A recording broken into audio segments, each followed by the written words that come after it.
We're going to go over to Peter Carlisle's headquarters right now. Mahelani Richardson standing by there. Mahelani. Good evening, Paula. I just wanted to reiterate the numbers so the viewers who are just tuning in can get them. It was 44% for Ben Cayetano, 31% for Kirk Caldwell, and 23% for Mayor Peter Carlisle. Now, when the numbers were read, the collective supporters here, there was just a sigh. And for more reaction, let's go to the mayor for reaction on these numbers. You saw those numbers. Is that what you expected? You know, I can't say it was unexpected because I said that I was cautiously optimistic. Now I've moved into the realm of cautiously pessimistic. I think what you need to do is look at it, 7,000 votes, and that's about an 8% difference. So that's probably not enough to count for what's happened in the future. So it's a little early to sit there and say this is the end of the world, but it's certainly not numbers that I particularly like.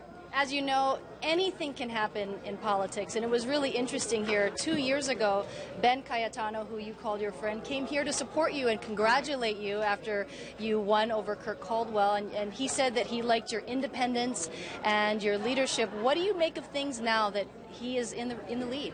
Ben and I are friends, and we have always liked each other for one reason. We tell each other exactly the truth, and we disagree with each other 100%.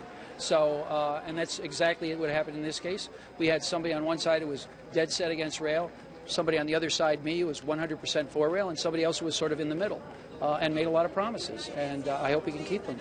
How did you have to change your campaign this time around? You know, really, it was sort of a progression. We realized that this had to be a much more involved campaign, not just the ones where I was, living off the laurels of being prosecuting attorney. When you're mayor, you have to make decisions every day, and you have to make decisions that are going to make some people unhappy and other people very unhappy. So you simply have to deal with that. You can say, okay, I'll put this off, I'll kick the can down the road, or you continue to do those things which have changed in a lot of ways the atmosphere down in City Hall, which is no partisan politics and fiscal responsibility.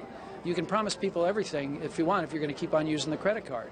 But in the long run, that's not going to be very good for the city and county of Honolulu. Do you think that there was one tough decision that really impacted people's impressions of you? No, I think that there's a number. I mean, and people will always remember the most recent thing that you've done. So it will be the Kailua vendors versus the people who are residents there. It will be the bus schedules. Those things will be in their head. And there's a lot of people who are one-issue people. And there's a whole lot of people who appear to be one-people issue when rail is concerned. And would I have changed any decision that I would have made on rail? We've put rail in a position right now where it's virtually unstoppable. And that's where we wanted it to be. It wasn't a fake groundbreaking. It was the real thing. And we've now got the columns up. They're going to be keeping on going for at least until January when my term runs out. And by that time, we should have the federal full funding grant agreement. And we will continue rail into the future. And it will then be the unstoppable entity that it needs to be to carry us for a generation to come. Well, Mayor Carlisle, I appreciate you being with us tonight. I appreciate it. Thank you. Thank you. And of course, you heard his supporters are still very enthusiastic about him, even though they're disappointed about these latest numbers tonight. Paula, back to you.